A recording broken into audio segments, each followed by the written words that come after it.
Buenos días, buenas tardes, buenas noches, donde quiera que se encuentren. Bienvenidos a Diagnóstico Social. Soy Hugo Godoy. El programa del día de hoy es muy importante y espero que el público pueda darse el tiempo de escuchar y de analizar cada una de las partes de los segmentos que vamos a tratar en este programa, porque vamos a hablar de quizás el mal del siglo: la drogadicción y el narcotráfico. Más que el narcotráfico en sí, la drogadicción y cómo es que afecta a una gran parte de la población del mundo. En este caso estamos en Quito, en Ecuador, y cómo afecta también el Ecuador este tema de la drogadicción, cómo se lo está tratando, cómo se lo está manejando en medios de comunicación, cómo lo manejan y cómo lo tratan los políticos, la fuerza policial, el ejército. Y para ello hemos invitado, creo yo, a una persona que es experta en el tema, un estudioso, un científico, un psicólogo que trabaja con jóvenes sobre el tema de la adicción, que es el doctor Diego Riofrío, a quien le doy la bienvenida en el programa del día de hoy. Le agradezco mucho su tiempo, doctor, le agradezco mucho el interés que usted pone a este tema y también el conocimiento que usted va a transmitir al público en este momento, ¿no? Y también a nosotros como equipo de Diagnóstico Social.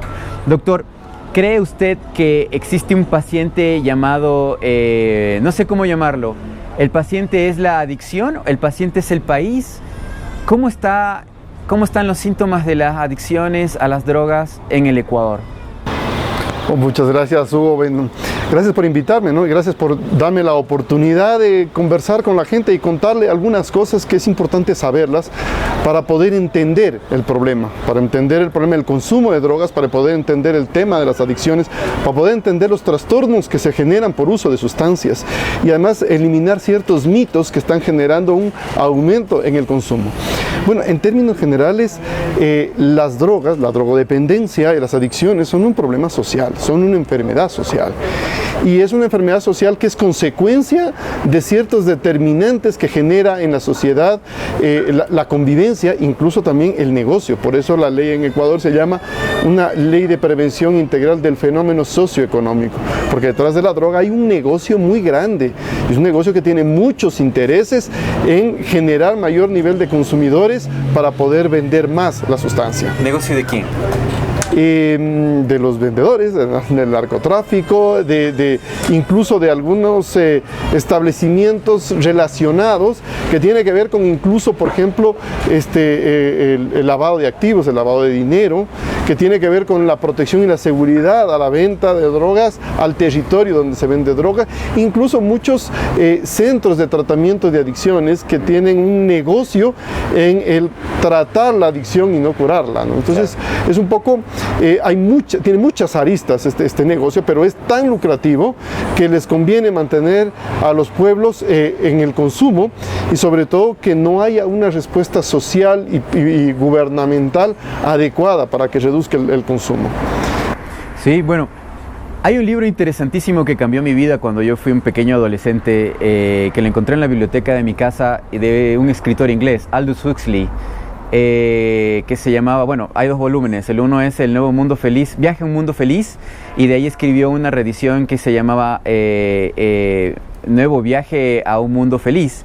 Me gustó el 2 porque el 2 explicaba el 1, porque el 1 era muy ficticio, pero hablaba sobre un siglo, sobre un futuro en el cual los humanos vivían dopados, somatizados. Él usaba la palabra soma en sus libros, y el soma era como una especie de droga que se le ponía a las personas por medio del gobierno, del Estado o del poder de ese momento, en ese futuro, que le ponían el agua, en la comida, en todo, a la gente, y la sociedad en general vivía como adormecida, adormilada. Este escritor, Aldous Huxley, era un gran consumidor de drogas. Irónicamente, supongo que su adicción le llevó a sufrir en carne propia lo que era no salir de una condena. ¿Cree usted en Ecuador que estamos viviendo algo como ese, y en el mundo en general estamos viviendo tal vez ese mundo? Porque muchos escritores dicen que estamos viviendo ese mundo que vio ese escritor. O sea que existe un gran porcentaje de personas que tienen adicciones y que viven enfermas de estas adicciones. ¿Cree usted que el Ecuador tiene un gran porcentaje de personas adictas? ¿Estamos ante una pandemia quizás? Estamos desde hace mucho tiempo en una pandemia, y en una pandemia que ha cobrado más muertos, y aquí hay un problema. No solamente es el tema de la gente que muere por el consumo de drogas, sino la destrucción de familias, la destrucción de sociedades. Hay sectores en las ciudades que uno no puede visitar porque hay demasiado consumo de drogas, y hay drogas que te eliminan el sistema de moral o el sistema ético o la conducta planificada, y entonces la gente que está bajo el efecto de la droga no reflexiona sobre las consecuencias de lo que está haciendo, y ahí vienen accidentes, viene violencia, viene una serie de cosas. Y que hay una pandemia en el mundo, y en Ecuador, por supuesto. En el último informe que hizo, una investigación que hizo Naciones Unidas sobre el tercer estudio epidemiológico andino sobre consumo de drogas en estudiantes universitarios, nos da datos, por ejemplo, que Ecuador tiene el doble de consumo de marihuana con respecto a Perú y Bolivia. Tiene el triple de consumo de cocaína, tiene 5 veces más consumo de pasta base de cocaína que Perú y Bolivia. Es el país de más alto índice de consumo problemático con signos de dependencia al alcohol. Sí.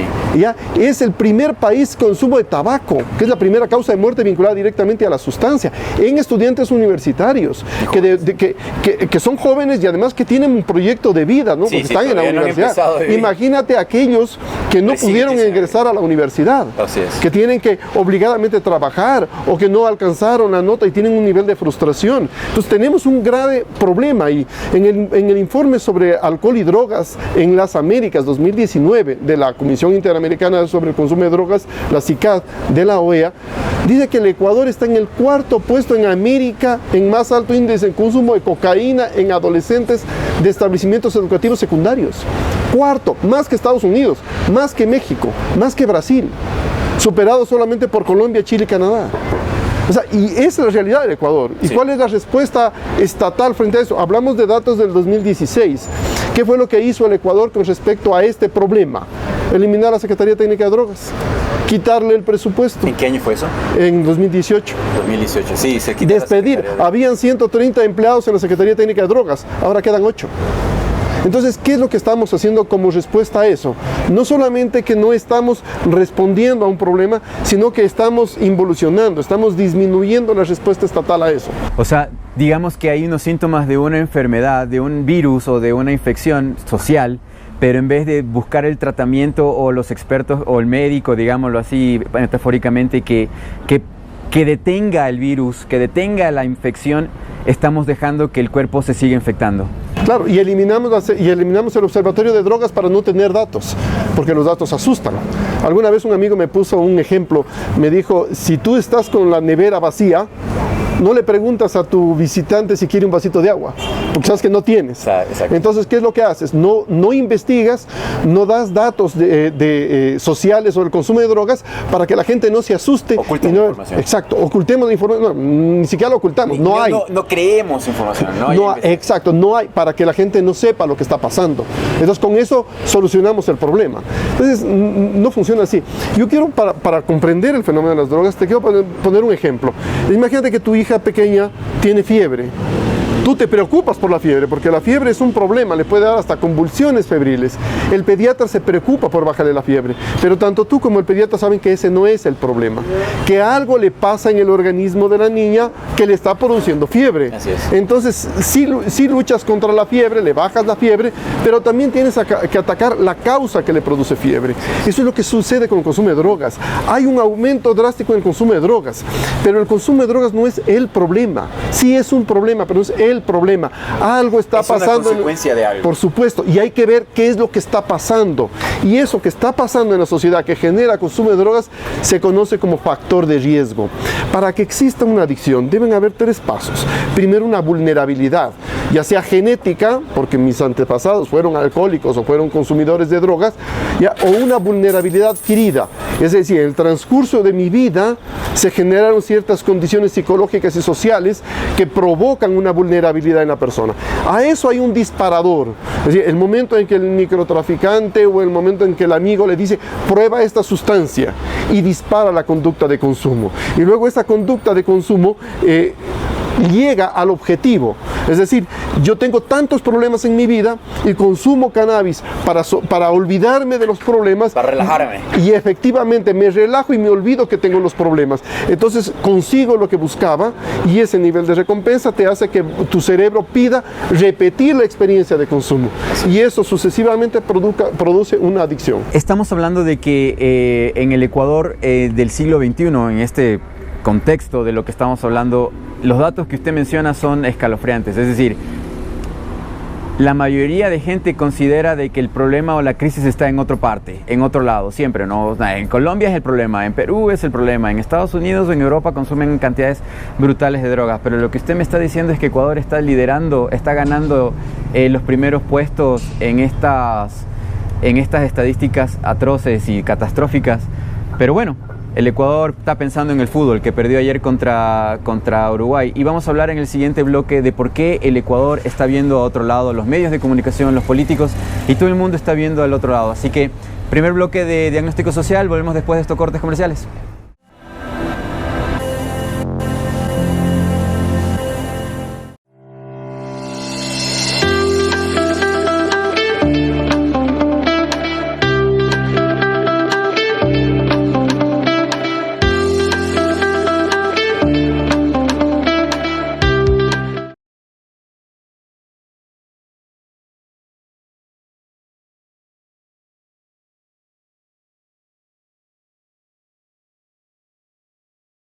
En el segmento Diagnóstico en Caliente de esta semana queremos tratar específicamente el tema de la migración de los ecuatorianos. Estamos viviendo una nueva oleada de migración que se está pareciendo al fenómeno que vivimos ya en los 90 y también en los 80. Muchas personas ecuatorianas se están yendo de manera ilegal, que es lo más grave de todo. Se están yendo de forma ilegal hacia los Estados Unidos, cruzando la frontera de México de una manera peligrosa, de una manera difícil. Y lo que queremos hacer en este Diagnóstico en Caliente es hablar de las razones del por qué en este momento se está dando este fenómeno. El primero de las razones que podemos anotar, y el más importante, fueron las políticas del gobierno de Lenín Moreno durante los 4 años pasados. Vivíamos ya un proceso de debilitamiento financiero, de falta de oportunidades, de falta de circulante en el país ya desde el 2015, fenómeno que se da por varias razones nacionales así como internacionales, pero al entrar Lenín Moreno en el gobierno en el 2017, en vez de buscar políticas, en vez de buscar soluciones para dinamizar los negocios y el mercado, el comercio en el Ecuador, lo que decidió hacer es dedicarse a la política y hacer un proceso de transición entre lo que era el gobierno de Rafael Correa al de él.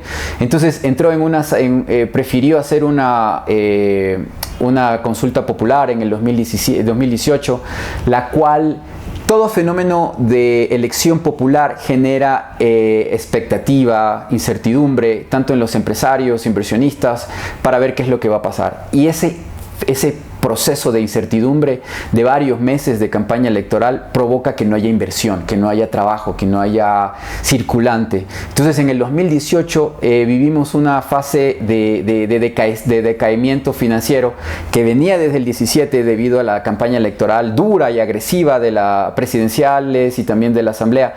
Entonces repetir un fenómeno o un proceso electoral en el 2018 agravó esta situación. Estas decisiones políticas y financieras del gobierno de Moreno llevaron en el 19 a lo que yo llamo el Octubre Rojo de ese año, que fueron las protestas ciudadanas, tanto campesinas como civiles, urbanas en la ciudad de Quito, y fueron las clases medias, las clases más bajas las que protestaban por el alza de los combustibles. Anteriormente había habido también unas manifestaciones también por la falta de subida de sueldo. En el Ecuador de hoy, siglo XXI, 2021, no han subido los sueldos desde el 2016, entonces no hemos tenido un avance, un incremento en los ingresos de la población. Las protestas del 19 dejaron afectado al país porque el gobierno nunca cedió hacia las advertencias ante los pedidos ciudadanos, y eso conllevó a llevarnos al 20 en una crisis peor, en una crisis que ya llevaba, si bien es cierto, el 2017 decrecimos o cuando no avanzábamos más del 2%, del 1%, ya para el 2018 íbamos con un -3%, en el 2019 con un -3% igual, y en el 2020 empezamos ya con los números más rojos de la historia. Llegamos a un -5% de desarrollo del Producto Interno Bruto del Ecuador. Viene el fenómeno del COVID, que no es de por sí la causa mayoritaria, como lo estoy mencionando, del por qué el país está pasando una crisis peor que la de Colombia, peor que la de Perú, peor que la de la región, exceptuando Venezuela. Y esa es la razón por la cual principalmente la gente más pobre y humilde que está sufriendo estas políticas, estas decisiones gubernamentales que afectan a los pobres y a la clase media, hacen que el pobre se sienta desesperado, no vea futuro mayor que subirse a un avión, subirse a un autobús o caminar hacia los Estados Unidos. Y por ello, por ejemplo, en el 2018 tuvimos una noticia en la que unos muchachos se cayeron del tren de aterrizaje, de las ruedas de un avión que iba para los Estados Unidos. La gente pobre prefiere arriesgar su propia vida que seguir viviendo en esta miseria, en esta pobreza. Otro factor que podríamos mencionar y que altera la situación de vida de los ecuatorianos más que la peruana y colombiana, porque ojo, la migración hacia los Estados Unidos está aumentando en Sudamérica, específicamente del Ecuador. No es el mismo caso para Perú y para Colombia. Es el tema de las políticas que no se tomaron, las decisiones que no se tomaron durante el COVID. Estados Unidos, por dar un ejemplo, ha dado incentivos a los ciudadanos, les ha dado cheques, les ha dado dinero en efectivo para que puedan tener para comer, para que puedan tener para vivir mientras se encontraban confinados en sus domicilios. Tomando en cuenta que Estados Unidos no hizo un confinamiento como el que sí ha hecho Ecuador, ese es un caso. Y también hubo moratoria de arriendos, lo que en Estados Unidos, que hasta el día de hoy funciona. Es decir, en Estados Unidos se le permitió a las personas que arriendan una vivienda, un local comercial, un negocio, un taller, se les ha permitido no pagar esos arriendos por más de un año incluso. En el Ecuador tampoco se dio esa condición, y es por eso que muchas personas han tenido que vender sus bienes para poder pagar un arriendo, y ya en este año mucha gente no ha tenido cómo pagar arriendos. Por lo tanto, prefieren migrar, prefieren irse a otros lados porque ya no tienen cómo vivir en el lugar donde viven. Y en el segundo caso, los negocios pequeños como microempresas, restaurantes, bares, tiendas, talleres, tuvieron que cerrar, tuvieron que irse a la casa porque no tenían cómo pagar los arriendos de dichas instalaciones. Esa decisión tampoco se tomó en el Ecuador. La tercera razón por la que también la gente está migrando es porque las medidas y decisiones políticas, así como administrativas, financieras, benefician al sector rico y millonario del Ecuador, especulativo, y afectan a la clase pobre, a la clase más humilde. Las moratorias de impuestos hacia los grandes ricos, que los ricos no paguen los impuestos que debería, hizo que el Estado no tenga suficientes recursos como para poder dar esos recursos a bonos o a ayudas financieras a las personas que necesitan esos bienes, como por ejemplo los padres o madres que tienen hijos pequeños y que necesitan diariamente alimentar a sus hogares y sus familias. Entonces, estas políticas que benefician solamente a la parte más rica del Ecuador afectan a los pobres de esa manera, y en segundo lugar también afectan a la liquidez del país, porque los ricos lo que hacen es, al no pagar esos impuestos, al tener estos beneficios gubernamentales, ese dinero lo llevan a otros países, lo sacan del Ecuador y lo llevan a banca o a inversiones de mayor rentabilidad tal vez, o de menos riesgo en otros países, lo que hace que haya una fuga de capitales. Lo que hizo, por ejemplo, que en el 2019 y en el 2020 se hayan ido más de 70.000 millones de dólares del Ecuador, que es quizás el 70% del PIB del Ecuador. PIB o Producto Interno que está disminuyendo, que está decayendo en el Ecuador. Esa es parte de la marea perfecta que está ahogando a los ecuatorianos más humildes. Y la cuarta razón que yo vería y que puedo mencionar del por qué los ecuatorianos están migrando y van a migrar de mayor manera en los próximos meses y años, es debido a que vivimos un sistema dolarizado. El dólar que nosotros utilizamos en el Ecuador no es una moneda propia, no la imprimimos, a menos que los únicos que crean estas monedas son los bancos. Entonces, el Ecuador o el gobierno ecuatoriano no puede generar recursos, no puede generar billetes para poder dárselos a la sociedad, dárselos al pueblo, como sí lo hace Argentina, como incluso lo ha hecho Venezuela para tratar de aplacar de alguna manera la necesidad y las falencias que ocurren. Claro, claro, los bloqueos económicos, financieros, etcétera, hacen que países como Venezuela u otros sufran la devaluación de sus monedas. En el caso ecuatoriano no hay esas sanciones, por lo que si tuviéramos una moneda local tal vez tendría la posibilidad el país de generar dinero, de imprimir billetes para poder de alguna manera mitigar el hambre y las necesidades de la sociedad ecuatoriana. Ejemplo nuevamente Estados Unidos, que solamente en la época de pandemia, en este año y medio entre Donald Trump y también Joe Biden, ha impreso más de 3 billones de dólares. Billones en español sería más o menos el millón, sumando más o menos, creo que son 13 ceros. Entonces, la cantidad de dólares que ha generado el gobierno de Estados Unidos del aire, o sea, imprimen billetes del aire, o sea, como diría mi abuela, dinero que crece en los árboles, es tal que eso ha permitido que la crisis financiera de los hogares norteamericanos, estadounidenses, no afecte a las personas de ese país y emigren. Si no hubieran tenido este tipo de políticas, estoy seguro de que Estados Unidos estaría teniendo una ola migratoria brutal. Pero tampoco ha ocurrido lo mismo en Europa, donde también se ha dado estos beneficios financieros, donde también se ha perdonado los arriendos y donde también se ha beneficiado de alguna forma apoyar y ayudar a los pequeños negocios locales para que la gente no migre. Pero países como Ecuador o países africanos, países asiáticos que no han tomado estas medidas, que han dejado a la sociedad, al pueblo en la total indefensión, sin ayuda, sin herramientas, está haciendo que esta gente migre, que se vaya. En el caso de los africanos se están yendo a Europa y en el caso del Ecuador se están yendo a Estados Unidos. ¿Qué medidas está tomando Estados Unidos para aplacar esta ola migratoria? Deportarlos.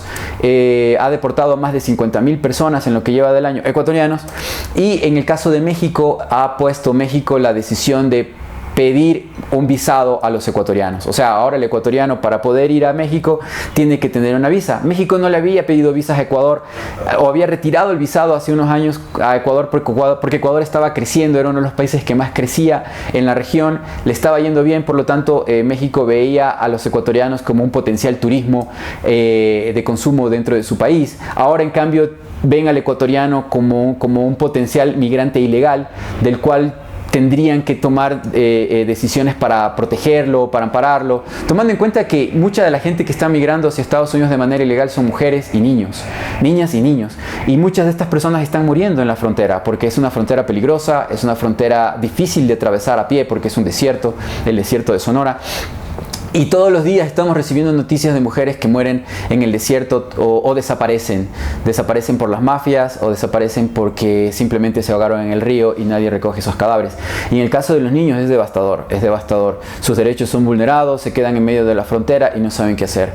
¿Qué es lo que va a pasar? Bueno, tenemos un gobierno que no pareciera preocuparse por la migración de los ecuatorianos, no se preocupa por la realidad de las regiones donde más migración hay, las regiones que tienen mayor problema de pobreza, que son las centrales del Ecuador, o sea, estamos hablando de las provincias de la Sierra Central, que son las más pobres, donde hay más pobres en el país, que estamos hablando de Chimborazo, Tungurahua, Cotopaxi, Imbabura, en la región de la costa estamos hablando del Oro, estamos hablando de los ríos. En esas provincias se ven fenómenos migratorios mayores y los que no migran quieren venir a tirar piedras porque están desesperados, tienen hambre y son los agricultores, son los campesinos, son personas que están causándole este malestar al gobierno local. ¿Qué va a pasar? Simplemente el fenómeno migratorio de las mismas políticas que se están aplicando va a crecer y la represión social, la bronca en la calle va a ser más grande. Eso es lo que podemos decir respecto a este diagnóstico en caliente, que hoy día solo nos hemos enfocado en hablar del fenómeno migratorio del Ecuador porque estamos viendo muertes diariamente, la gente está huyendo, la gente está yéndose y ahora, con el caso de que están pidiendo visado a los ecuatorianos en México, es muy probable que los ecuatorianos decidan empezar a hacer el viaje hacia Estados Unidos a través de Colombia, a través de Venezuela, cruzando fronteras muy peligrosas, muy violentas, donde no existe un Estado, donde no existe protección de los derechos humanos, donde manejan esos territorios mafias, como por ejemplo la selva del Darién, donde haitianos, cubanos, africanos están perdiendo la vida en cantidades brutales. Eso es lo que podemos decir. Esperamos que pueda darse cambios políticos dentro del gobierno ecuatoriano porque esta situación es crítica, es peligrosa y puede agravarse. Eso ha sido todo por hoy. Volvemos al programa.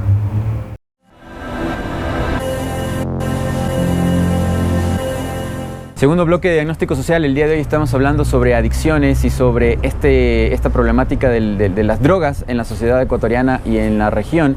Y bueno, para ello tenemos a un invitado espectacular, es el doctor Diego Riofrío, quien escribió un libro que se los quiero mostrar en este momento, que lo he leído, que se llama El Factómetro, que habla sobre los factores de riesgos que pueden llevar a que un ser humano, una persona, pueda caer en una adicción, un consumo compulsivo de alguna droga, ¿no? Y yo he leído el libro, doctor, y creo que usted es el que mejor debería explicar cuáles son qué es este factómetro y por qué su profesión lo llevó a escribir este libro, por qué consideró oportuno hacer esta investigación y escribir este libro.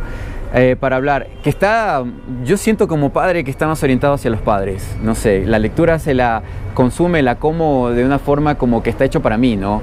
A mi medida, pero bueno, dígale usted cómo está el libro de ese...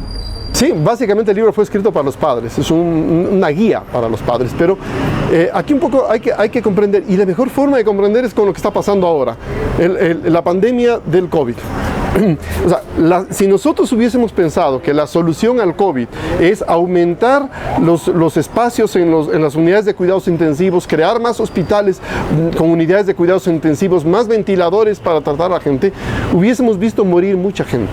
Sí. Cuando entendimos... crecer más. Exacto. Cuando entendimos que la enfermedad es la consecuencia de ciertas conductas, comenzamos a tomar decisiones sobre la conducta que produce la enfermedad y no tanto sobre la enfermedad. Que llegó el confinamiento. El distanciamiento social, el lavarse las manos, el usar alcohol en las manos, usar mascarilla. Es decir, modificamos nuestra conducta para prevenir la enfermedad. Entonces, ¿qué es lo que tenemos que hacer como padres para que nuestros hijos no consuman droga? Es prevenir, porque el consumo de drogas no es un acto fortuito o del azar. No, es la consecuencia de determinantes psicosociales que generan vulnerabilidad para el consumo. Cuando yo como padre entiendo los factores que producen el consumo de drogas, entonces puedo hacer algo para prevenir. Cuando nosotros entendimos que la transmisión del COVID era aérea, comenzamos a usar mascarilla y dejamos de enfermarnos. Hasta las gafas, lentes y cosas. Exacto. Y luego comenzamos a usar vacunas. Pero porque supimos que había un virus que lo provocaba, una partícula minuciosamente pequeña que provocaba esto. Entendíamos o identificamos, el mundo identificó cuál era la causa. Exacto. ¿Y cómo se transmitía la causa? Entonces, eso es lo que tenemos que hacer nosotros. Entender cuál es la causa del consumo de drogas y comenzar a tomar decisiones. Sí, es como, hay gente que me dice, no, es que mi hijo no va a consumir droga porque yo soy buen padre de familia. Y mi familia es honorable. Y es como que te digas, no, es que mi hijo no está en contacto con personas que tienen, por ejemplo, poliomielitis. O sea, a mi hijo no le va a dar la poliomielitis porque no está en contacto con esa enfermedad y no lo vacuno. Yo tengo que vacunar a mi hijo contra la poliomielitis. Vaya o no vaya a tener en su adolescencia, es como ahora el papiloma humano, por ejemplo. No, es que mi hijo en la adolescencia no va a tener relaciones sexuales. Pero tengo que vacunarlo. Okay. Lo tenga o no lo tenga. Lo mismo sucede. Ay, perdón que lo interrumpa, doctor. Hay que hacer un pequeño paréntesis porque estamos hablando de adolescentes y es algo que quiero preguntarle. Los factores de riesgo mayormente hacia la posibilidad de que alguien se vuelva adicto son en jóvenes y adolescentes, no tanto en personas mayores o adultas. A ver, en toda edad hay factores de riesgo que generan el inicio del consumo de drogas, pero en la adolescencia el factor de riesgo es mayor. Es como el tema del COVID. A toda edad le puede dar COVID, pero el mayor factor de riesgo es en la tercera edad. Entonces, ¿qué es lo que exacto, para tener consecuencias graves. Lo mismo sucede. El inicio en el consumo de drogas está a toda edad, pero en los adolescentes hay mayor probabilidad de convertirse en adicto, porque y además sobre todo hay una cosa que es muy importante. En la adolescencia ha madurado en la adolescencia la zona límbica del cerebro que estimula la recompensa inmediata, el sentirse bien en este momento. Usted lo menciona en su libro. Y en no pensar en las consecuencias de mis actos. Porque no tengo experiencia para saber qué hay consecuencias. No solo por eso, porque las consecuencias es la planificación o mirar lo que puede pasar en el futuro, y esa es una función de la corteza prefrontal del cerebro que termina de madurar a los 25 años de edad. Entonces, no solamente que no tengo experiencia, sino que el área que se ocupa de eso todavía está inmadura en la adolescencia, y por eso el riesgo de tomar decisiones para pasar bien ahora sin pensar en las consecuencias es como el adolescente que sale a un baile y comienza a ingerir alcohol. sin ponerse a pensar que de noche no hay buses y que no tiene dinero para tomar taxi y regresar a su casa. Y después los ves pidiendo monedas para tratar de pagar. Exacto, o subiéndose al carro de cualquiera. Exacto. Para que me lleve a la casa. Entonces, ese tipo de cosas no se puede planificar en la adolescencia o cuesta más trabajo. Por eso es muy importante que el adulto que ya tiene desarrollado la corteza prefrontal y puede mirar las consecuencias de un acto, ayude al adolescente a tomar decisiones. Pero para eso necesita un vínculo afectivo, una conexión con el hijo que le permita que el hijo le crea al papá. Pues si el papá no crea ese vínculo desde la infancia, en la adolescencia el adolescente no le va a preguntar al papá qué te parece las decisiones que yo voy a tomar. Bueno, pero ahora en el siglo XXI tenemos el caso de que existen estas nuevas tendencias que no benefician una buena relación familiar. El vínculo madre-padre con los hijos se está resquebrajando porque hay otras modas, hay otras tendencias, ¿no?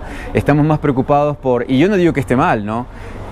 El cuidado de la naturaleza es tan importante como también el cuidado de los animales de ciudad, la fauna urbana que se conoce, así como también los derechos de minorías, etcétera, etcétera. Pero pareciera que la sociedad, y más que la sociedad, los medios clásicos, los que ganan dinero, los que hacen dinero a través de la publicidad y de la comunicación, no están enfocados en esto. Más bien las novelas, los programas, reality shows y todo lo demás están repletos de hedonismo y atacan completamente hacia la figura del padre que se dedica a ser buen padre y hacia la mujer que en vez de ser profesional, empresaria, ganar dinero, viajar a París o lo que sea, es buena madre. Estamos también en una crisis de drogadicción porque los chicos están desprotegidos, no tienen esa relación que usted menciona de afectividad. Tenemos migraciones brutales de Latinoamérica hacia otros países donde los padres se van. Tenemos una explosión de divorcios en Sudamérica y en el Ecuador. La gente se está divorciando en cantidades brutales. Y ahora ser padre es pagar pensión, o ser madre es tener la custodia y la tutela de los hijos. ¿Cómo estamos yendo? Bueno, yo creo que has topado un tema muy sensible y muy largo de tratar, sí, ¿no? Sí, bueno, yo sé. Tantos problemas sociales, pero yo creo que hay dos problemas fundamentales que inciden en el comportamiento social frente al tema de las drogas. Primero, el tema del negocio. Detrás de la droga hay muchísimo dinero, ya sean drogas legales, como alcohol o tabaco, o también drogas que son legales bajo prescripción médica, como benzodiazepinas o todo eso, o drogas ilegales, opiáceos, heroína, o incluso drogas ilegales toleradas socialmente, como la marihuana, por ejemplo, como el cannabis. Detrás de eso hay un gran negocio, sí, claro, que no les conviene a las grandes empresas y a los que tienen que se haga público. Y por otro lado también hay un miedo social a que me pase. Y a veces nosotros tratamos de negar la existencia de un problema porque tenemos conflicto en enfrentarlo. Es decir, los papás prefieren negar la posibilidad de que su hijo consuma drogas antes que comprar un libro y ponerse a leer para evitar que mi hijo. Prefiero decir, no, eso no me va a pasar. O sea, la negación evita la prevención. Por supuesto, porque estoy convencido de que no me va a pasar y con eso no hago nada para evitar que vaya a pasar. Y recuerda que al inicio de la pandemia del COVID pasó eso. Nosotros estábamos convencidos de que a nosotros no nos va a pasar y por eso no tomábamos medidas de precaución. Recuerda que el COVID comenzó en el 2019 y nosotros comenzamos las medidas de protección en marzo del 2020. Entonces diciembre, enero, febrero no hicimos nada porque estábamos convencidos de que a nosotros no nos iba a pasar.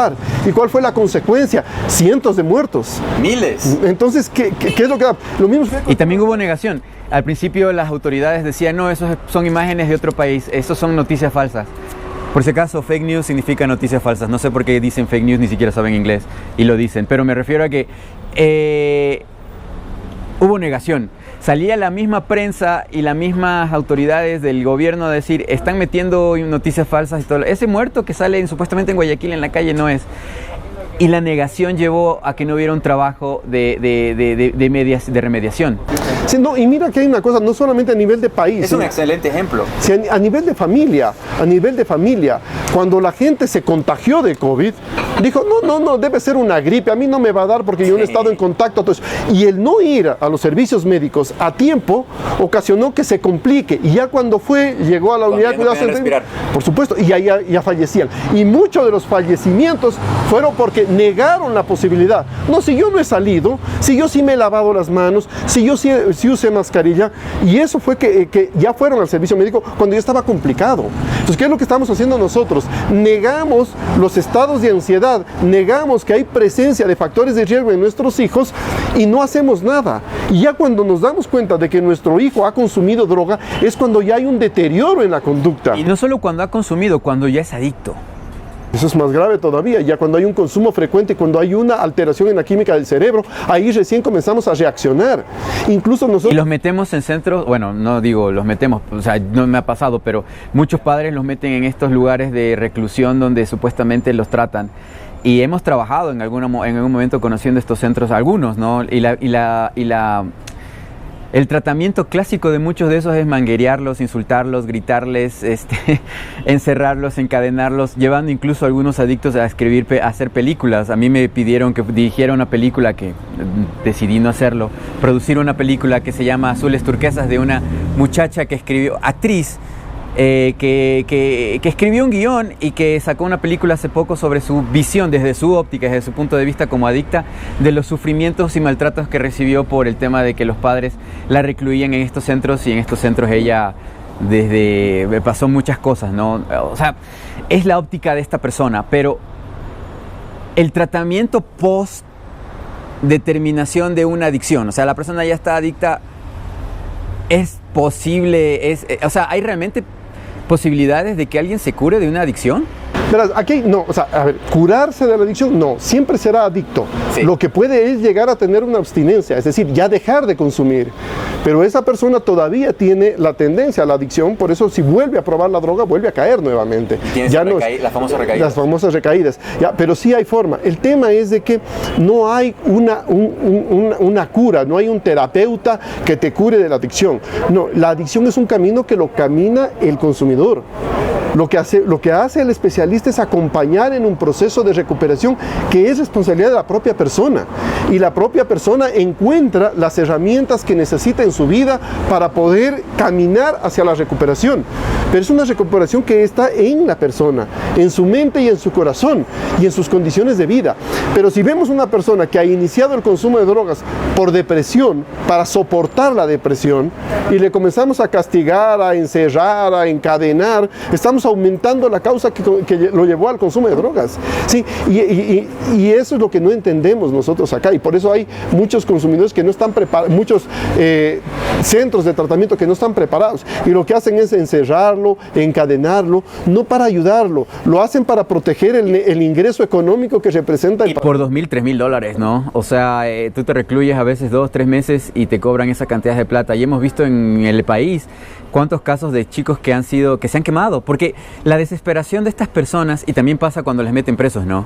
Con esta famosa tabla, que quiero preguntarle cuál es su opinión sobre la tabla después de este pequeño comentario.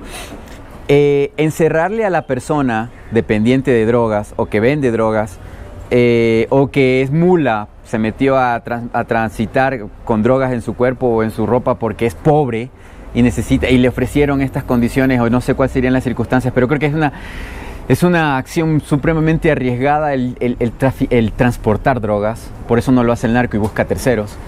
¿Lleva a un beneficio? ¿Lleva a alguna especie de solución el tema de perseguir a la persona que consume o microtraficante? ¿O en su defecto ser violento con la persona lleva algún beneficio, alguna solución? Ya la historia nos ha demostrado que no. O sea, desde la guerra de las drogas, que hemos llevado 60 años con eso, sabemos que eso no resuelve el problema. A ver, la persona que consume drogas es una víctima, es una persona que tiene un dolor psicológico, un dolor social, un dolor fuerte, emocional, un dolor en el alma, le duele la vida. Y la única forma de soportar esa vida es cuando pierdes a tu cerebro, que te está autoatacando. Entonces, cuando una persona tiene un dolor humano, un dolor profundo, va a buscar la forma de escapar de ese dolor. Por ejemplo, ahora pensar en que eliminamos la tabla y ya solucionamos el problema, ya nadie va a consumir droga porque eliminamos la tabla, eso es estar totalmente equivocado. La fiebre no está en el termómetro. O sea, eliminamos el termómetro y se le acabó la fiebre al niño. No funciona así. Y además, cuando se creó la tabla, se creó el termómetro. para ver que la gente está con fiebre. Pero eso no solucionó nada. O sea, ni tampoco agravó nada. O sea, la tabla de portabilidad lo único que permite es disminuir la discrecionalidad del sistema de aplicación de justicia con respecto a distinguir quién es un enfermo que consume drogas para paliar una enfermedad y quién es el vendedor que quiere lucrar con el dolor humano. Pero es solamente una herramienta, pero es parte de un sistema. Lo que hicimos en el Ecuador es poner el termómetro, pero eliminar el sistema. No hay un sistema de respuestas. O sea, le estamos tomando la temperatura, decimos fiebre, pero no hay el médico que determine por qué tiene fiebre, no hay el especialista, no hay la medicina que se le pueda aplicar al paciente si es que se determina que tiene fiebre y cuáles serían las causas de esa fiebre, ¿no? Sabemos que tiene fiebre, pero no sabemos por qué. Y no tenemos el sistema de respuesta para saber por qué. Entonces, copiamos. Por ejemplo, en Portugal tienen una tabla de tolerancia respecto a la posesión de la droga, pero es parte de un sistema. Ahí están los tribunales de disuasión de adicciones, están los sistemas médicos de respuesta, están los centros de tratamiento y acompañamiento al consumidor. Pues es todo un sistema. Acá, por ejemplo, el gobierno ahora propone la eliminación de la tabla. Pero hay una política de drogas del gobierno, hay un plan nacional de drogas, hay un fortalecimiento de los sistemas de respuesta al tratamiento de problemas de consumo de drogas para evitar las adicciones, hay un plan nacional de prevención de drogas, no hay nada. Pero eliminamos la tabla. Usted menciona justamente que el Estado ha ido disminuyendo las herramientas que podría utilizar para poder hacer este tipo de sistemas o de servicios. Para ir al corte comercial, Doc, el sistema de narcotráfico, que es el que provee de las drogas en el Ecuador y en el mundo, ¿es producto de qué? ¿Es el capitalismo en su plena y mera acción? O sea, un negocio que es lucrativo y por eso se mete mucha gente. Y estamos hablando de gobiernos, estamos hablando de altas personalidades, de bancos, de instituciones financieras a nivel global que manejan estos capitales, estos fondos, ejércitos que manejan este tipo de condiciones. ¿Es el sistema en el que vivimos parte de esto? Me refiero a la pregunta mía es, para dejar de tener narcotráfico, ¿tendríamos que tener otro sistema de desarrollo, otro sistema de producción? Ahora, yo creo que el tema de las drogas, el fenómeno de las drogas, el fenómeno socioeconómico de las drogas es parte del sistema y se adapta a cualquier sistema. Del capitalismo. O sea, no el capitalismo, en los países socialistas, en los países comunistas también hay consumo de drogas.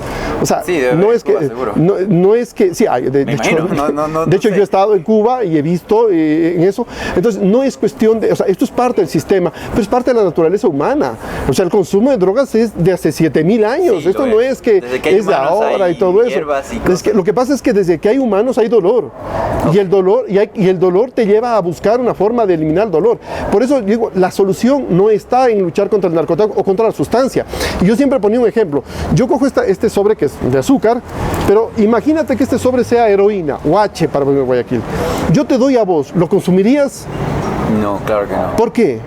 Porque no tengo interés en ello, no me llama la atención. O sea, si me lo preguntan en este momento, me da... Yo te convenzo de consumir heroína. Sería complicado en mi caso, pero seguramente que otras personas... No, tú lo consumirías. No. Si yo te digo te regalo, lo consumirías. Te pago para que lo consumas. No. Exacto. La solución al consumo, a la venta de drogas, es que el muchacho, el adolescente, la persona diga no quiero. Porque no me da la gana, porque no está en mi sistema, porque no necesito. Esa es la solución. Más bien una pizza en la noche y de una película. Me refiero a otras cosas. Exacto. Esa es la solución. La solución no es meter a la cárcel al narcotraficante. La solución es que la persona, los jóvenes, los adolescentes, tengan unas condiciones que le digan, no quiero, porque no necesito, porque no está en mi proyecto de vida, porque yo tengo otras cosas que me... Eso ha reducido el consumo de drogas. No meter a la cárcel al narcotraficante. Mejorar, o sea, nos referimos a mejorar el estándar de vida de las personas. Vamos a hablar sobre eso en el próximo... No solo el estándar de vida, porque eso significaría que las personas que tienen un alto estándar de vida no consumirían drogas, y consumen también. Estamos hablando de factores de riesgo y cuando entendemos el mundo de la persona que consume, entonces vamos a entender cuáles son las condiciones que hacen que la persona o el adolescente diga no gracias, no necesito. Y cuando yo me preocupé por pensar eso, comencé a entrevistar a miles de consumidores, a miles de adictos y entendí cuáles fueron las condiciones que le llevaron a iniciarse en el consumo de drogas y la respuesta respuesta está aquí en el libro. Ahí está, ¿qué es lo que llevó a un muchacho a consumir droga? Si yo elimino aquellas causas que llevaron a alguien a consumir drogas, lo que estoy haciendo es protegiendo a mi hijo de las drogas. De acuerdo, perfecto. Vamos a hablar de eso en el próximo bloque y es el interés de este programa justamente tratar este tema para eso, para lograr la prevención, para que la gente sepa que hay opciones, hay alternativas para poder proteger a sus familias y a sus vidas de las drogas. Esto es Diagnóstico Social, volvemos después del corte.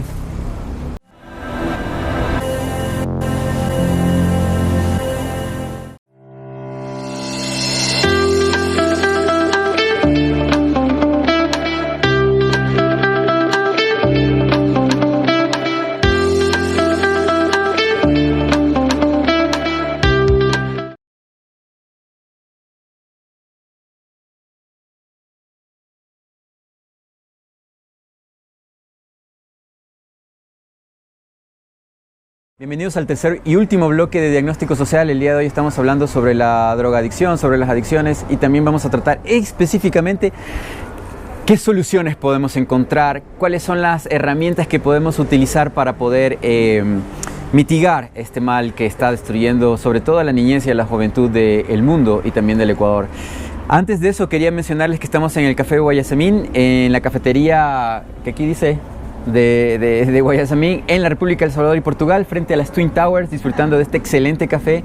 Nos encanta siempre estar acá, estamos en un ambiente abierto para mitigar los efectos del COVID. No grabamos en set de grabación y bueno, creo que hasta ahora lo hemos hecho bien. Ninguno de nuestros excelentes invitados nos ha reportado ninguna novedad y en este momento esperamos que tampoco. También agradecemos a PS Legal, sus asesores legales de confianza. Ellos han sido quienes nos han apoyado desde el comienzo en este proyecto. Es un buffet de abogados que tienen varios servicios de asesoría legal y también el servicio de servicios legales prepagados. No soy abogado, así que no sé esas terminologías, pero es muy interesante. Me gustaría que lo revisen, que lo investiguen en su página web. Así que para continuar con este programa, quiero hablar sobre este libro, sobre El Factómetro, escrito por el doctor Diego Fernando Riofrío Jaramillo, que creo que fue una gran bendición y una oportunidad que la vida Yo he tenido la oportunidad de tener libros maravillosos en mi vida, pero este libro definitivamente es algo que pocas veces uno puede encontrar en el camino. Lo digo porque al leerlo pude ver y entender por qué razones muchas personas cercanas a mí, que yo quiero mucho, entre familiares y amigos entrañables, han caído en el consumo de drogas y en la adicción. Este libro lo pudo explicar, este libro lo pudo presentar de una manera que yo pude entenderlo. Y creo que si yo lo pude entender, cualquiera de las personas que encuentren este libro también podrían entenderlo. Creo que es un libro que debería estar en todos los hogares del Ecuador, y si no fuera del mundo, por mí sería la cosa más maravillosa. Es un libro importante, es un libro que la gente debería leer, es un libro que en las escuelas, colegios y universidades debería tratarse, debería entenderse, debería analizarse de manera consciente, de manera responsable. Y por eso hemos invitado al doctor Riofrío para poder hablar sobre el libro, y ahora vamos a hablar sobre el libro, y también cuáles han sido los efectos del libro que usted ha podido ver, que usted ha podido palpar, doctor. El libro y sus efectos. ¿Cuándo fue publicado el libro por primera vez, primeramente? Este libro fue publicado recién en diciembre del año pasado. Entonces, diciembre de 2020 fue publicado, porque lo tenía trabajado desde hace unos 3 años, ¿no? Entiendo de eso. Yo también he escrito el libro y pero publicado. Gracias, digo, a veces hay eventos en la vida que uno tiene que agradecer, ¿no? Me dio COVID y tuve que estar un mes encerrado en una habitación con mi yo y mi computadora. Entonces me permitió terminar el libro. Excelente, gracias COVID. Sí, gracias al COVID. No hay mal que por bien no venga en el caso suyo. Exacto, eso pasó. Pero esta investigación viene ya hecha de 3 años. Usted ha investigado, ha entrevistado a un montón de personas, a muchas personas que están pasando graves, que han pasado momentos difíciles respecto a la adicción, que han sufrido. ¿Cuáles han sido los efectos que usted ha podido ver en las personas que han llegado a tener el libro? ¿O usted trata a los pacientes de las adicciones con el libro? A ver, lo que pasa es que este libro es de prevención. O sea, hay una cosa que es muy importante. Como los padres no entienden el fenómeno de las adicciones, no entienden los determinantes psicosociales que generan vulnerabilidad hacia el consumo de drogas. Que es malcriadez. Exacto. Que el hijito o la hijita consumen tal droga porque son curiosos o porque son rebeldes. O lo peor también es que alguien, un mal amigo, le dio droga y es culpa del mal amigo.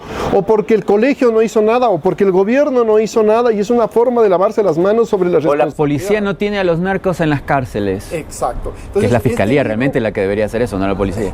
Este libro es el que le cambia el chip y le dice que el consumo de drogas es la consecuencia de un sufrimiento psíquico, un sufrimiento emocional, un sufrimiento social que se genera en el seno de la familia. Carencias.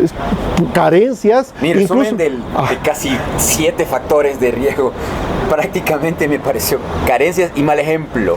Exacto, y, claro, y la idea son muchas situaciones. Incluso fíjense que a veces pensamos que una baja autoestima genera consumo de drogas, pero también una alta autoestima. También. Cuando la persona, el adolescente se cree Superman y cree que a él no le va a pasar nada nunca en su vida. Y que consumir no le va a causar, una vez no le va a causar el deseo de consumir después. No, incluso va a decir que él puede manejar un vehículo borracho porque no le va a pasar nada. Y ese no me va a pasar nada es una sobreestima que le generaron los mismos padres. O a veces como hay una cosa que se conoce como codependencia, que es comportamientos o trastornos conductuales que la familia tiene y que genera consumo de drogas. Es como cuando el muchacho no va al colegio porque se pegó la borrachera el lunes y el martes estaba con un chuchaqui tremendo y no fue al colegio, y la mamá llama al colegio a justificarlo, o va donde un médico amigo para que le dé un certificado médico y justificar la ausencia de su hijo. Está ayudándole a su hijo a desarrollar una conducta de consumo. Se vuelve, ¿cómo es que se dice? Alcahuete. Exacto, y no sabe que eso es, o por ejemplo cuando la mamá lo sobreprotege y le da todo y crea lo que yo le llamo una orfandad de logros propios. El hijo no sabe que no es capaz, o cree que no es capaz de conseguir cosas por su propio medio, porque toda la vida los papás le dieron todo. Algo que me impresiona del libro en uno de los capítulos como factor de riesgo es el darle dinero a los hijos. Usted menciona en el libro este factor, ¿no? De que el darle acceso a cantidades considerables de dinero, mucho o poco, no, sin control, sin restricciones, es un factor de riesgo. Y quizás nosotros, no soy tan viejo, y recuerdo que en mi época, mi gran rebeldía, lucha radical, huelga y todo lo demás con mi familia, con mi madre, era la mesada. Era tener una pensión, era tener un dinero semanal, quincenal, mensual. Y verdad, el hecho de que me dieran acceso a dinero sin control me llevaba a la farra, a la fiesta, a tener 15, 16 años y estar en una discoteca, en tener un ron en la mano, como decían vulgarmente, el tener salidas a citas con chicas sin resguardo, sin protección. ¿A qué me refiero? Yo salía a mis 16 años con mujeres de 25 años. Y en mi criterio como padre ahora yo lo vería terriblemente mal, pero en la época de mis épocas, o sea, en los 90, papá y mamá eran toma plata, y eso es ser buen padre. ¿Te quieres ir al cine, mijo? ¿Qué película? Toma para un buen cine, con una buena muchacha. Pero tú no sabes lo que estás haciendo con ese dinero. Ahí tenemos que entender que la droga es un negocio. Y en mis amigos, todos cayeron en adicciones. En mi caso particular, sí había una cierta restricción, y era que tenía una madre en casa. O sea, creo yo que me respiraba la nuca en otros temas. Quizás por el machismo, no me restringía el tema de las salidas con chicas, etc. Más bien lo fomentaba. Yo sabía que podía conseguir más dinero si iba a mi madre y le decía, tengo una cita con una chica, ¿me puedes dar dinero? Ahí lo fomentaba, ya sabía ese negocio. Pero en el caso de mis amistades que nunca veían a sus padres, todos, o la gran mayoría, son adictos. Y el factómetro me lo hizo entender por qué. Solamente topando este factor de riesgo, que es la tenencia de dinero, de recursos por parte de los hijos. Estamos hablando de clase media alta. Claro, estamos hablando, ni tanto, ¿verdad? Es que una dosis de H puede costar 25 centavos. Eso es verdad. O sea, pero el microtraficante va a buscar al muchacho que tiene plata, al que tiene dinero para comprar, porque es un negocio, ¿ya? Y también hay otra cosa, los adolescentes consumidores de droga buscan al amigo que tiene dinero para invitarle a la fiesta, para invitarle a a salir y todo eso. Las chicas o los chicos que tienen, los chicos o las chicas que son adictos, van a buscar un enamorado o una enamorada que tenga dinero para poder acceder a la sustancia. O que sea adicto también. O que no, lo hacen adicto para poder acceder a la sustancia, porque él es el que tiene dinero. Entonces los papás piensan que darle dinero es ayudarle a mejorar la condición de vida y lo están poniendo en un riesgo altísimo. Como digo, es un factor de riesgo. No significa que el que tiene dinero va a consumir o a hacerse adicto, pero tiene mayor probabilidad, porque un vendedor de droga no va a buscar a un chico que no tiene plata. Claro. Entonces va a buscar al que tiene. Escuché en un reportaje hace tiempo atrás casos en cambio de chicos en colegios públicos, o sea, de padres un poco con menos dinero, que en cambio los hijos pedían un celular nuevo por el trabajo del colegio, lo que sea, y tenían un celular, llámese un celular de $150, $200, lo vendían para consumir su droga. Y cuando ya no obtenían el recurso del dinero a través de estos aparatos, porque papá o mamá ya no les volvían a reemplazar, porque le decían al padre, me robaron el celular, y le compraban otro, y decían, no, mijo, ya no tengo, o sea, mi sueldo no me permite comprarte otro celular cada 3 meses. Se prostituían. Y chicos de 15, 16 años, que me pareció una cosa brutal. Doctor, ¿cuáles serían las medidas que se pueden tomar y adoptar generalmente? O sea, me refiero al vamos de lo macro a lo micro. Estamos hablando de lo micro ya desde el segmento anterior de los padres y los chicos, pero hablemos de lo macro. Con usted hemos estado hablando otras cámaras del Estado y qué es lo que está haciendo el Estado, porque mucho de la cancha, como usted dijo hace un momento, los padres y la sociedad la lanzan a la policía, la lanzan al Estado. Menciona usted que hay una ley sobre el consumo de drogas y que eso tiene que ver y se involucran las universidades y colegios ahí, pero no están cumpliendo su parte. ¿Por qué lo dice? Verá, hay una cosa también. Ningún gobierno puede bajar el consumo de drogas. Es una sociedad la que tiene que proteger a sus hijos de las drogas. O sea, el gobierno solo nunca bajará el consumo de drogas. Tenemos que involucrarnos todos. Entonces, tenemos que enfocarnos en la prevención, que es lo que hicimos con el COVID. Porque ahora ya no hay enfermos en las unidades de cuidados intensivos. Porque como gobierno, como Estado, desde la familia, usar mascarillas, usar el distanciamiento social, evitar las aglomeraciones, las empresas en el teletrabajo, todos nos involucramos en buscar la solución para esa pandemia.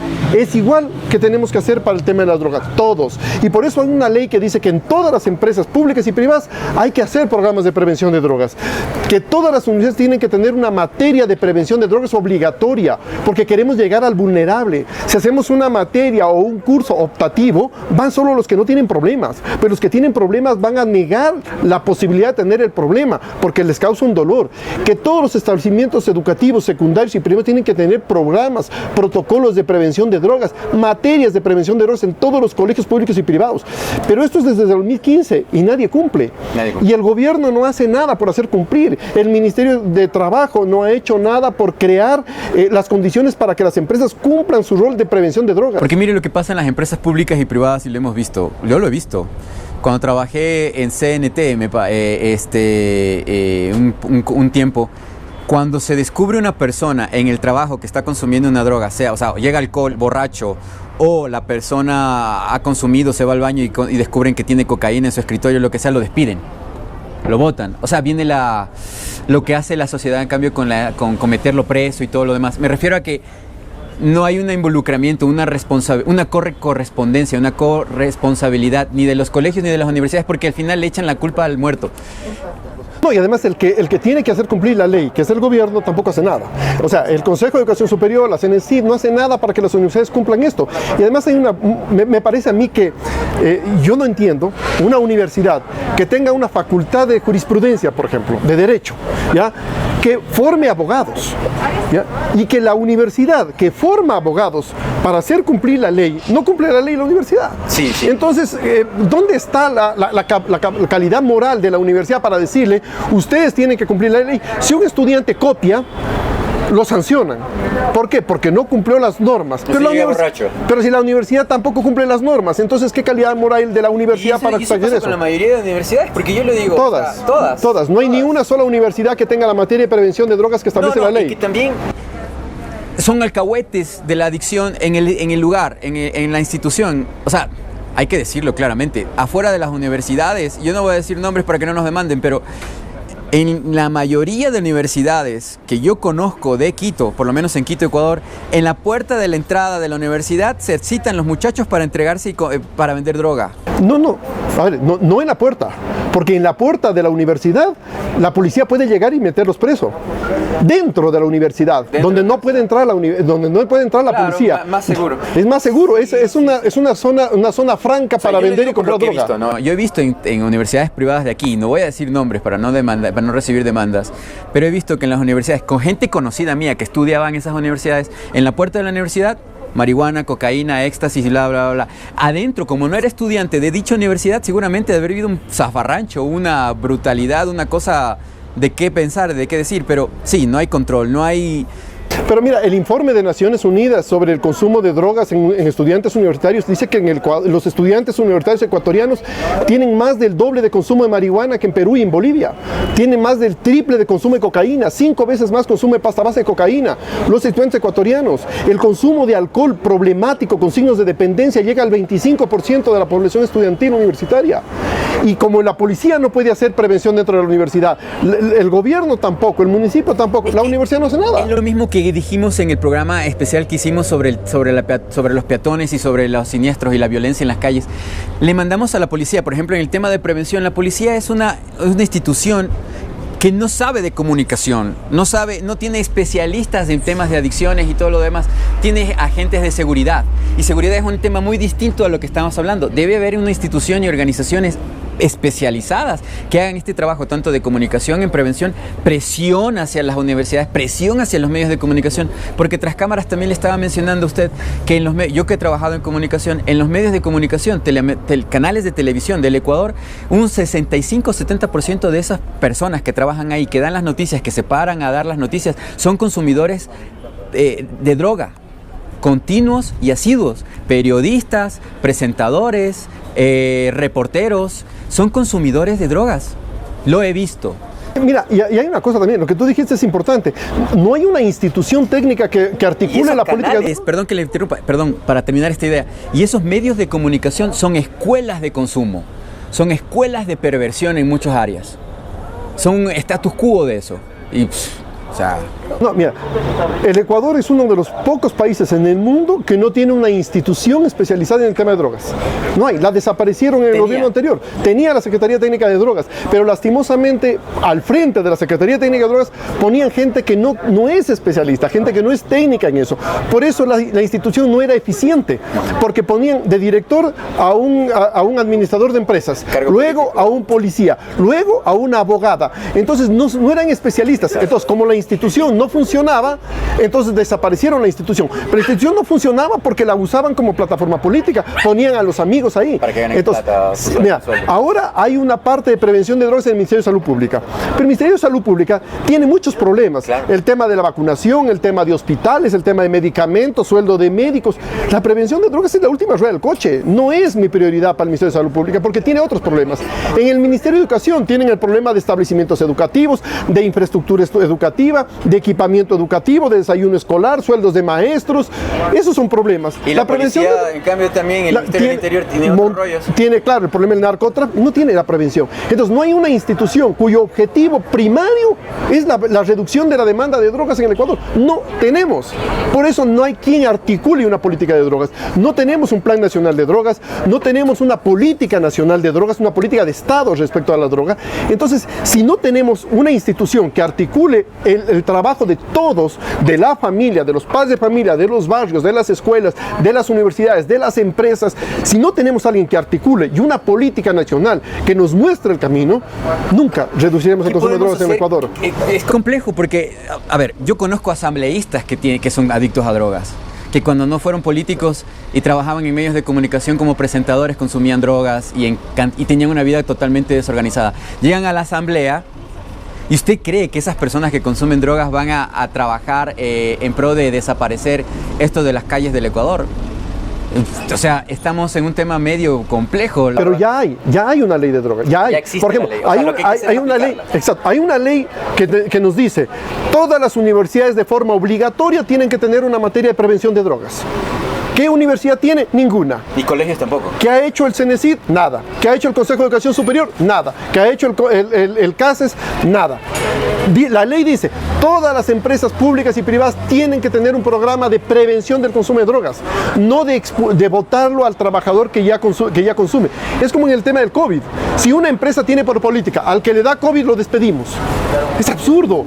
La empresa tiene que tener medidas de precaución para que sus empleados no se contagien de COVID. Es lo que tiene que hacer el tema de drogas, eso dice la ley. Pero ¿qué hace el Ministerio de Trabajo para que se cumpla la ley? Nada. Es más, en el reglamento a la ley de prevención de drogas establece sanciones económicas para las empresas que no cumplen. Desde el 2015, ¿cuántas empresas han sido sancionadas? Ninguna. ¿Cuántas empresas han hecho prevención de drogas? Ninguna. Entonces, tenemos una ley, pero no hay una institución que haga cumplir la ley, no hay una institución técnica que nos diga cuál es el estado de la situación del consumo de drogas, cuáles son los factores de riesgo que producen consumo de drogas, que articule la política nacional. No hay una institución, no hay una política nacional de drogas, no hay un plan nacional de drogas y creen que eliminando la tabla van a solucionar el problema. Y en cambio lo que sí hay es que los muchachos cuando se ponen a ver televisión ven novelas apologías del consumo de droga, el narcotráfico que tiene la mujer guapa o la persona que llega a tener poder por el uso del narcotráfico, y películas en donde el consumo de marihuana es como lo chévere, es lo bacán. Entonces le meten esos factores, esas imágenes, esa información en la cabeza de los chicos que no tienen todavía criterio.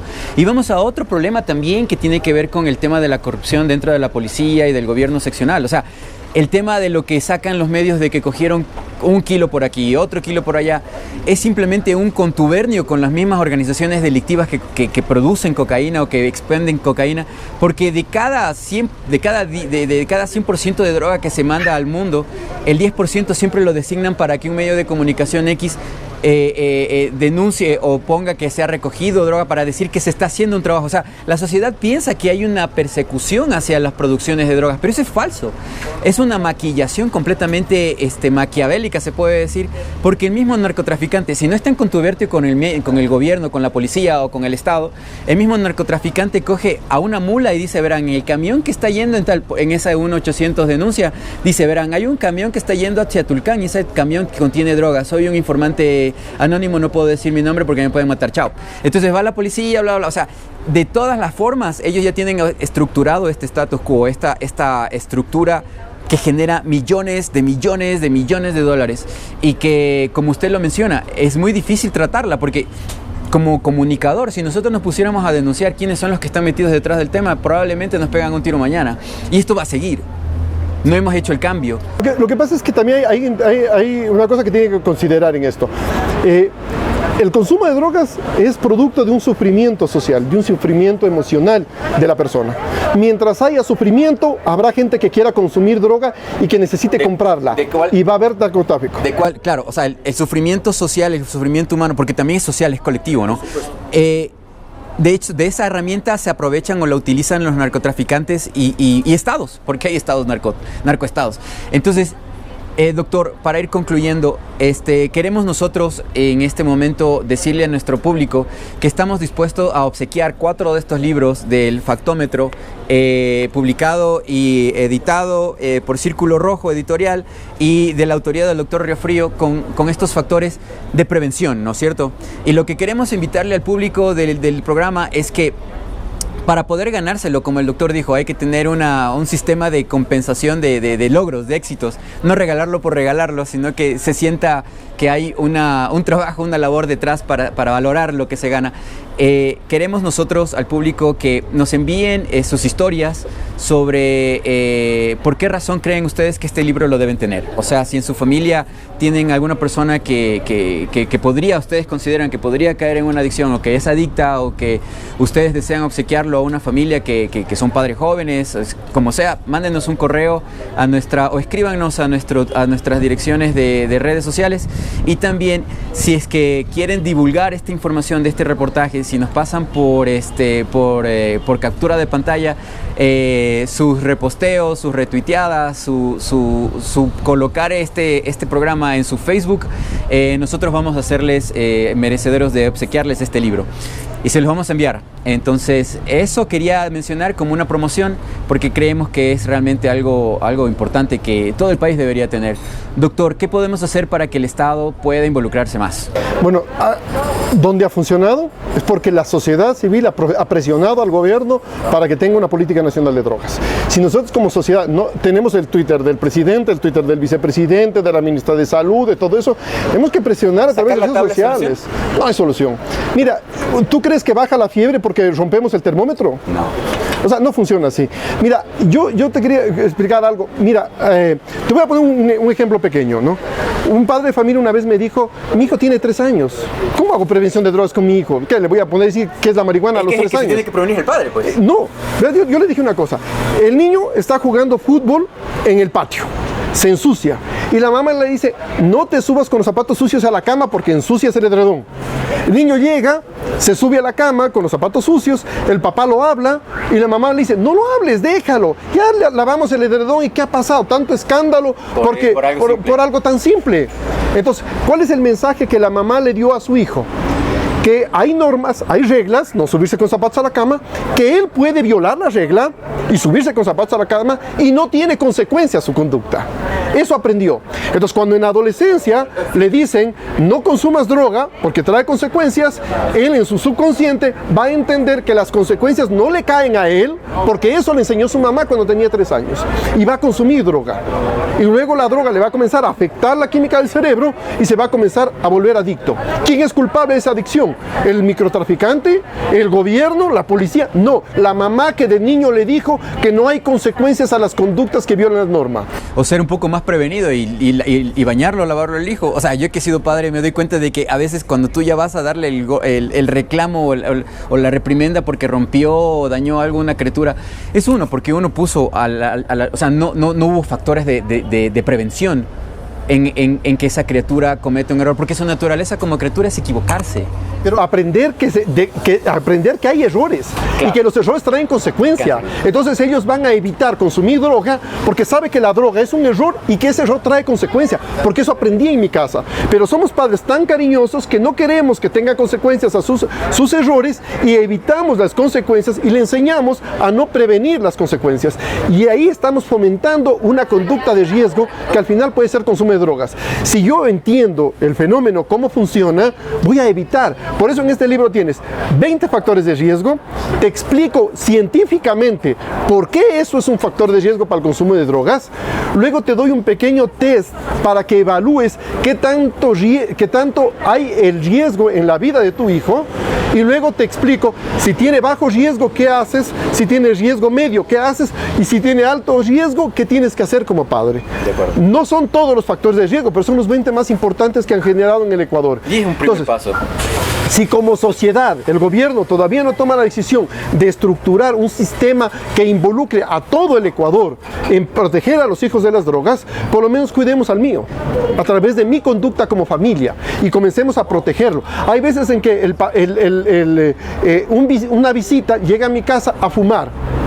Eso es un factor de riesgo, porque le enseña a tolerar la conducta de consumo, ¿ya? Pero como es amigo no le digo nada.